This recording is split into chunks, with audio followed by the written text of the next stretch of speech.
अगर मैं आपसे कहूं कि गरीबी मिटाने का बहुत ही सरल उपाय है, बस गांव की एक विधवा महिला से चुपके से एक चीज मांग लेना, तुम्हारी गरीबी हमेशा हमेशा के लिए खत्म हो जाएगी। अगर तुम ये काम करते हो तो तुमसे भगवान भी खुश होंगे। वह क्या चीज है जिसे केवल मानने से गरीबी दूर हो जाती है, आज मैं आपको यही बताऊंगा, इसलिए वीडियो अंत तक जरूर देखना। ये आसान टोकता या कहानी नहीं है, ये कर्म और भाग्य का बहुत गहरा रहस्य है, इसलिए आज थोड़ा समय निकालकर इसे अंत तक सुनना। जब एक औरत का पति इस दुनिया को छोड़कर चला जाता है, वह अपना सिंदूर, बिंदी और चूड़ी और बाकी सारे श्रृंगार को त्याग देती है, फिर वह एक साधारण महिला नहीं रहती। फिर उसकी दुआ और बददुआ बहुत खतरनाक हो जाती है। अगर उस महिला के साथ किसी ने भी गलत व्यवहार किया और उसने बददुआ दे दी तो उसकी बददुआ पूरी हो जाती है। कभी भी एक विधवा औरत को नहीं सताना चाहिए, वो तो खुद बेचारी अंदर से टूट जाती है। अब मैं आपको बताता हूं कि वह कौन सी चीज है जो विधवा औरत से चुपके से मांग लेनी चाहिए, और विधवा औरत वह चीज आसानी से दे भी देती है। वह कौन सी चीज है, ये बताने से पहले मैं आपको एक छोटी सी कहानी सुनाता हूं। इस कहानी को ध्यान पूर्वक सुनना। तो शुरू के करते हैं। रामनगर गांव में एक रोहन नाम का लड़का रहता था। उसकी उम्र करीब 20 साल थी। वो बहुत ही गरीब था।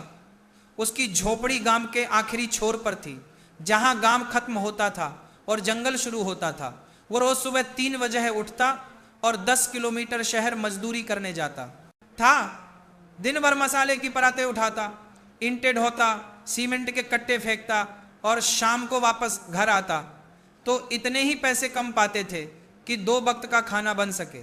पर रोहन की आंखों में हमेशा एक अजीब सी चमक रहती थी, जैसे उसे किसी बात का यकीन हो जो बाकी लोगों को नहीं दिखता। गांव के बीच में एक सोना देवी नाम की महिला रहती थी। उसके पति की मौत 4 साल पहले हो गई थी और तब से वो अकेली थी। उनके कोई संतान नहीं थी। सोना देवी छोटे छोटे काम करके गुजारा करती। किसी के यहां बर्तन मांज दिए, किसी के घर झाड़ू लगा दी। पर उसकी उम्र अब 60 के पार थी और घुटनों में दर्द इतना बढ़ गया था कि चलना मुश्किल हो गया था। धीरे धीरे काम भी कम मिलने लगे। एक दिन की बात है, रोहन शाम को थका हारा लौट रहा था कि उसने देखा सोना देवी अपने घर के बाहर बैठी रो रही थी। रोहन रुक गया। उसने पूछा तो सोना देवी ने बताया कि 3 महीने से मकान का किराया नहीं दे पाई है और मकान मालिक ने कह दिया है कि अगर कल तक 5,000 रुपये नहीं मिले तो उसे घर छोड़ना होगा। रोहन चुपचाप खड़ा रहा। उसकी जेब में उस दिन 100 रुपये थे, कल का खाना भी नहीं था उसके पास। वो रात भर सो नहीं पाया। सुबह उठकर उसने अपनी झोपड़ी में रखे सारे सामान को देखा। एक पुरानी साइकिल थी जो उसके बाप की थी। एक रेडियो था जो बरसों से बंद पड़ा था, पर उसे बेचने का मन नहीं होता था क्योंकि वो उसकी माँ का आखिरी निशानी था।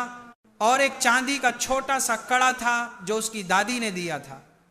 रोहन ने गहरी सांस ली और तीनों चीजें उठाईं। शहर जाकर उसने सब कुछ बेच दिया।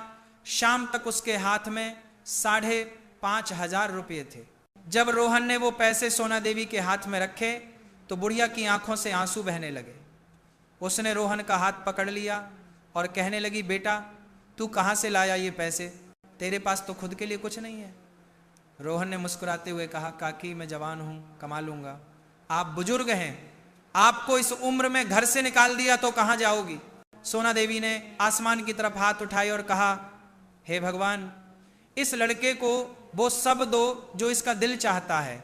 जिस दिन मेरा पति मरा था उस दिन से आज पहली बार लगा कि कोई अपना है इस दुनिया में। उसके बाद का हफ्ता रोहन के लिए मुश्किल रहा।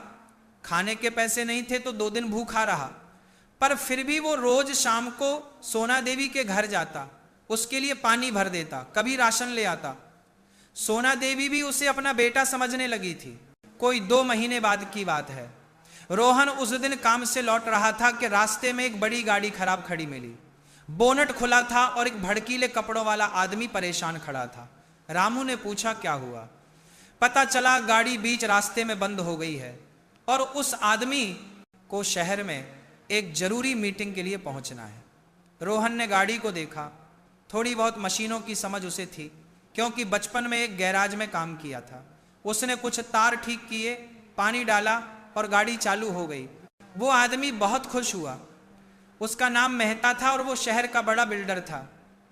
उसने रोहन से पूछा, तुम क्या काम करते हो? रोहन ने सच बता दिया कि मजदूरी करता है। मेहता ने अपना कार्ड दिया और कहा, कल मेरे ऑफिस आ जाओ, मुझे ऐसे ही ईमानदार लोगों की तलाश है। अगले दिन जब रोहन ऑफिस गया तो मेहता ने उसे अपनी एक साइट का सुपरवाइजर बना दिया। तनख्वाह 25,000 महीने की। रोहन को यकीन नहीं हुआ। उसने सोचा था शायद मेहता मजाक कर रहा है, पर यह सच था। धीरे धीरे रोहन की किस्मत बदलने लगी।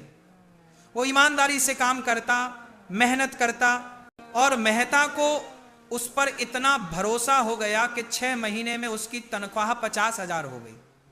रोहन ने पैसे बचाने शुरू किए। 1 साल में उसने एक छोटी सी दुकान खोल ली जहां से बिल्डिंग का सामान बेचने लगा। मेहता ने उसे ही अपना सप्लायर बना दिया। 3 साल बीतते बीतते रोहन का खुद का एक छोटा कंस्ट्रक्शन बिजनेस हो गया। अब वो अपनी गाड़ी में घूमता, अच्छे कपड़े पहनता, और गांव में उसका एक पक्का मकान बन गया था। पर रोहन बदला नहीं था। वो अब भी हर शाम सोना देवी से मिलने जाता, उसके लिए दवाइयां लाता, उसके घर की मरम्मत करवा दी थी। एक दिन सोना देवी ने रोहन से कहा, बेटा, तू जानता है कि तेरे साथ ये सब क्यों हुआ? क्योंकि तूने बिना स्वार्थ के एक बेसहारा की मदद की थी। जब कोई इंसान किसी विधवा, किसी बेसहारा की सच्चे दिल से मदद करता है तो उसकी दुआएं आसमान तक पहुंचती हैं, और वो दुआएं कभी खाली नहीं जाती। रोहन की आंखों में आंसू आ गए। उसने सोना देवी के पैर छुए और कहा, काकी, मैंने तो बस इंसानियत का काम किया था, पर आपकी दुआओं ने मुझे वो सब दे दिया जो मैंने कभी सपने में भी नहीं सोचा था। आज रोहन के पास सब कुछ है, पर वो आज भी गांव की बेसहारा औरतों की मदद करता है, उनके बच्चों की पढ़ाई का खर्च उठाता है, क्योंकि उसे पता है कि जिस दिन उसने सोना देवी की मदद की थी, उस दिन उसने सिर्फ पैसे नहीं दिए थे, उसने एक डूबते इंसान को किनारा दिया था, और उस इंसान की दुआओं ने उसकी पूरी किस्मत ही बदल दी थी। भक्तों, अब मैं आपको बताता हूं विधवा महिला से कौन सी चीज मांगनी चाहिए जिससे गरीबी जड़ से खत्म हो जाती है। मित्रों, वह चीज भी दुआ ही है। मित्रों, विधवा महिला की मदद करके उसकी दुआ ले लेना, गरीबी जड़ से खत्म हो जाएगी, जैसे रोहन की हो गई। लेकिन चुपके से मदद करना, सबको बता के नहीं, दान करो, दिखावा नहीं। मित्रों, आज की वीडियो यहीं समाप्त होती है। अगर चैनल पर नए थे तो चैनल को सब्सक्राइब जरूर करना। धन्यवाद मित्रों।